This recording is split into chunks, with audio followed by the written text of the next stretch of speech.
کیا آپ جانتے ہیں کہ یاجوج ماجوج کیسے دنیا میں فساد پھیلانے سے پہلے دیوار کے پیچھے قید تھے؟ اللہ تعالیٰ نے ذوالقرنین کے زمانے میں ان کو روکنے کے لیے ایک عظیم دیوار بنوائی تھی۔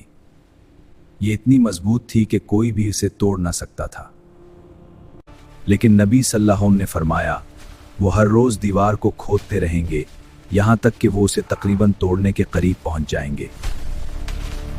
تب ان کے سردار کہے گا کل آ کر اسے مکمل توڑیں گے، اور رات کے اختتام تک دیوار دوبارہ پہلے جیسی مضبوط ہو جائے گی، گویا کوئی کھدائی ہی نہ ہوئی ہو۔ پھر اللہ کے مقرر کردہ وقت پر وہ دوبارہ کھودیں گے اور اس بار کہیں گے انشاءاللہ، اور دیوار کی کھودی ہوئی حالت برقرار رہے گی، اور تب وہ دیوار کو توڑ کر باہر نکل آئیں گے اور دنیا میں فساد پھیلائیں گے، جیسا کہ نبی صلی اللہ علیہ وسلم نے فرمایا۔